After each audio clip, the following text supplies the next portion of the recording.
صدقہ دے کے اپنی جان کو بچانا ہوتا ہے، لیکن جب معاملہ ناموس رسالت ہو تو اپنی جان کا صدقہ دے کے دین کو جان کا صدقہ دینا ہوتا ہے. کیا کہنے یہ مغرب کے بوٹ پالش کرنے والے، یہ مغرب کے کتے نہلانے والے، یہ مغرب کے گھوڑے نہلانے والے، یہ مغرب کے بھوکے بھرنے والے، یہ لوگ جو اس دور کے چوڑے چماڑ ہوتے تھے، ان کو گھوڑے پہ بٹھا کے دستانے پہنا کے صبح کا سورج طلوع ہوتا تھا تو کہا تھا کہ گھوڑا دوڑاؤ، جہاں تک جا کے غروب ہوتا تھا کہا جاتا تھا کہ یہ ساری زمین تمہاری، یہ گاؤں، یہ رقبے، یہ مربے سارے تمہارے، تم یہاں کے نواب بٹیرے. Because it's the matter of Nafis Risalat, it's the matter of Fatih Nasr.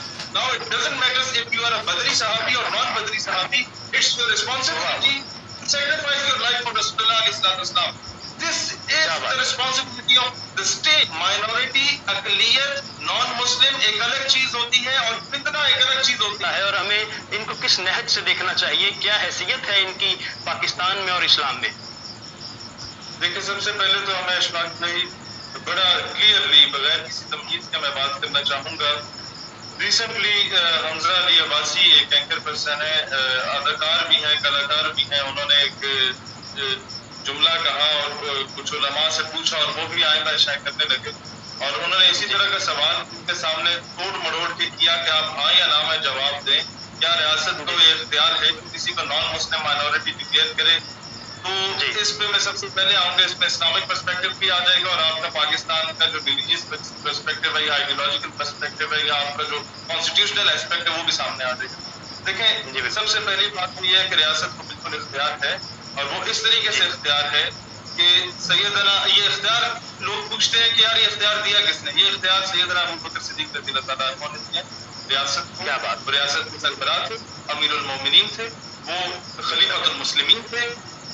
سیدنا ابو بکر صدیق رضی اللہ تعالیٰ عنہ نے مسلمہ صحابہ کرام کو بھیجا، اور وٹ ہیپن کہ ان سے پہلے یہ اناؤنس کر دیا گیا تھا کہ رسول اللہ علیہ السلام کے ساتھ جنہوں نے غزوہ بدر میں حصہ لیا کفار کے خلاف، ان صحابہ کرام کو جنگوں میں نہیں بھیجا جائے گا. وہ معتبر شخصیات ہیں اور ہم بیٹھ کے ان کی زیارت کیا کریں گے.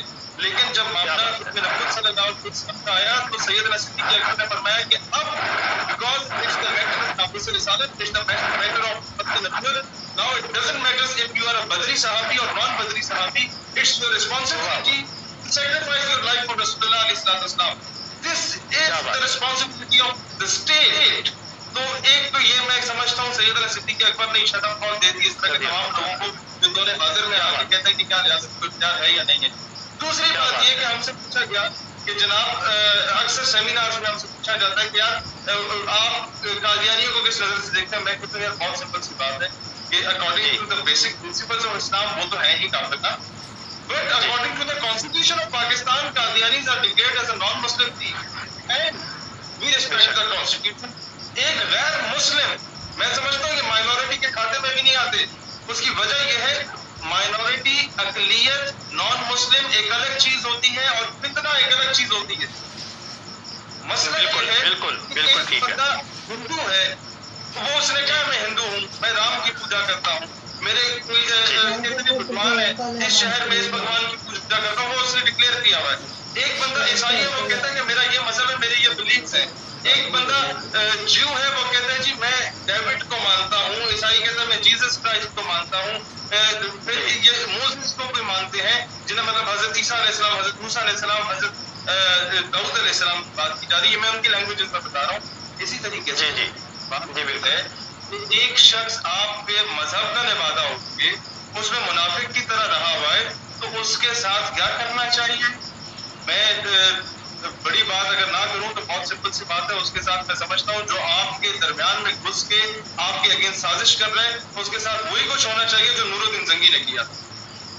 بیٹھے ہوئے تھے، خود کو بہت بڑے مسلمان سمجھا کرتے تھے، لیکن ان کا کردار کیا تھا؟ وہ نمازی خود کو تصور کرواتے تھے دنیا کے سامنے، وہ پیش کرتے تھے خود کو کہ ہم بہت بڑے پرہیزگار ہیں، اور انہوں نے رسول اللہ علیہ السلام کے روزہ مبارک تک. اور نور الدین زنگی نے کیا کیا تھا؟ وہ سزا دی کہ جس کی شاید مطلب اسلام کے اندر کہ نہیں اتنی سخت عدالت میں تھی، لیکن معاملہ ناموس رسالت سے تھا.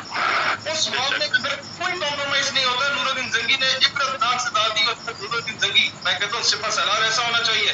مدینے کی گلیوں میں روتے ہوئے کہ میرے آقا نے مجھے چنا اس کام کے لیے، میں خوش نصیب، میرا یہ مقدر کاش ہمارے بچوں کو یہ پڑھایا جاتا کہ یہ ہوتا تھا چیف آف آرمی اسٹاف، یہ ہوتا تھا صدر۔ ایشو از کہ پاکستان جب بنا تو قائد اعظم محمد علی جناح رحمۃ اللہ علیہ کو پتا تھا کہ یہ مغرب کے بوٹ پالش کرنے والے، یہ مغرب کے کتے نہلانے والے، یہ مغرب کے گھوڑے نہلانے والے، یہ مغرب کے حقے بھرنے والے، یہ لوگ جو اس دور کے چوڑے چماڑ ہوتے تھے، ان کو گھوڑے پہ بٹھا کے دستارے پہنا کے صبح کا سورج طلوع ہوتا تھا تو کہا تھا کہ گھوڑا دوڑاؤ، جہاں تک جا کے غروب ہوتا تھا کہا جاتا تھا کہ یہ ساری زمین تمہاری، یہ گاؤں، یہ رقبے، یہ مربے سارے تمہارے، تم یہاں کے نواب بٹیرے۔ ایسے لوگ چھوٹے سکے تھے قائد اعظم رحمۃ اللہ علیہ کے پاس آئے تو ہی نیو اٹ کہ یہ جلدی پشتی آ کے پہلے ہماری قوم انگریزوں کی غلام تھی، پھر ہندوؤں کی غلام بنی، پھر یہ انگریزوں کے کتے نہلانے والوں کی غلام بنی کی۔ تو قائد اعظم رحمۃ اللہ علیہ نے کہا کہ پاکستان میں اسلامک کریکولم کو انٹروڈیوس کرایا جائے۔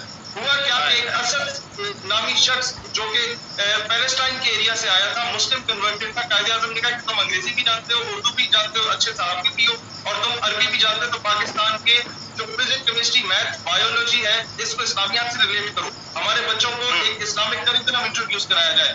وٹ ہیپنڈ کہ ہمارا پہلا فارن منسٹر جو تھا، unfortunately that bastard was a Qadiani, Chaudhry Zafarullah, جسے سر ظفر اللہ کا خطاب کیا۔ وٹ ہیپنڈ کہ اس نے قائد اعظم کے وصال کے فوراً بعد ہی، کیونکہ اسے پتا تھا کہ جب اسلامک کریکولم ہے تو اسلامک کریکولم تو شروع ہی رسول اللہ علیہ السلام کی ذات سے ہوتا ہے اور ختم بھی وہیں پر جا کے ہوتا ہے، ہمارے تو عقیدت کا یا ہمارے مذہب کا تقاضا یہ ہے۔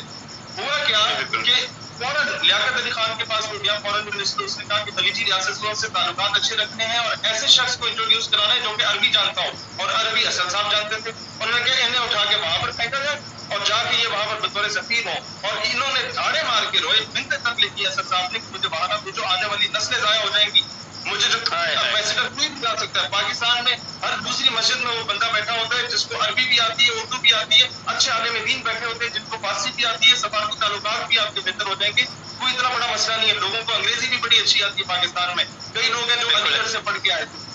ایشو ہے اس کے انہیں زبردستی بھیجا گیا اور جیسے ہی وہ باہر گئے تو چودھری ظفر اللہ نے ان کی لائبریری کو آگ لگا دی۔ ایسے لوگ، اس وجہ سے آج تک ہمارے بچے کو نہیں بتایا گیا کہ جناب یہ تو بتا دیا گیا کہ ہیری پوٹر کون تھا، جسٹن بیبر کون تھا، مائیکل جیکسن کون تھا، مسٹر چپس کون تھا، سنڈریلا صاحبہ کون تھی، ماں باپ سے چھپ کے بھاگ جاتی تھی اپنے بوائے فرینڈ کے ساتھ، قوم کی بیٹیوں کو تو کچھ اور بنایا جا رہا ہے۔ یہ نہیں بنایا گیا کہ آپ کا جو سپر سالار تھا وہ سلطان صلاح الدین ایوبی رحمۃ اللہ علیہ جیسا تھا کہ شام سے مسلمانوں کا لشکر گزر رہا تھا تو اس وقت ان پہ جو ہے وہ ایک سلیبی جنرل نے لشکر کشی کر کے ان کو مسلمانوں کے اس جو مسلمان تھے ان کو توہین کا، عبرت کا نشان بنایا، اور انہیں اس نے توہین آمیز الفاظ میں کہا کہ کہاں ہے تمہارے نبی محمد علیہ السلام، بلاؤ انہیں تمہاری مدد کے لیے آئے۔ تو ایوبی رحمۃ اللہ علیہ اس وقت سپہ سالار تھے، اس وقت ان کے پاس اس ساری سلطنت تھی۔ Ayubi stood up and he said کہ اللہ مجھے تب تک موت نہ دے جب تک میں دو کام نہ کروں، نمبر 1 بیت المقدس پتہ نہ کروں، نمبر 2 جب تک میں دوستان سے پتہ نہ کروں۔ What happened کہ جب بیت المقدس پتہ ہوا، اب this is what Islam is کہ سارے جنرلوں کو لائن میں بٹھا کے پانی دیا گیا اور انہیں اپنی امان میں دیا گیا کہ تم دشمن بھی ہو لیکن جرنیل ہو، انہیں ایک مرتبہ ایک مقام دیا گیا۔ This is what Islam is۔ لیکن معاملہ جب ناموس رسالت کا تھا تو ایوبی رحمۃ اللہ علیہ نے دیکھا کہ انہی جنرل آفیسرز میں سے، انہی سلیبی جنرلوں میں سے ایک وہ تھا جس نے کہا تھا کہ کہاں ہے تمہارے نبی محمد، بلاؤ انہیں اپنی مدد کے لیے۔ جب اس کی طرف نظر پڑی تو ایوبی اسٹوڈ اپ اور انہوں نے کہا اچھا تو وہ تم تھے جس نے کہا بلاؤ اپنے نبی محمد کو۔ لوگ دیکھو رسول اللہ نے اپنے خادم کو بھیج دیا اور تلوار نکالی اور اس کا سر قلم کیا اس کے بدن سے۔ This is what Islam is. Islam is the most beautiful religion. It teaches us the message of love, peace, and interfaith harmony as well. But when it comes to the dignity and honor of Islam, then no compromise on it. This is what Islam is. مجھے بہت دکھ ہوتا ہے کہ اس نے جو اصل چہرہ وہ دکھائی نہیں جاتا ہے۔ نہیں ہے ہمارا یہ ریلیجن ایک منہ پہ کوئی تھپڑ مارے تو دوسری کال آگے کرو۔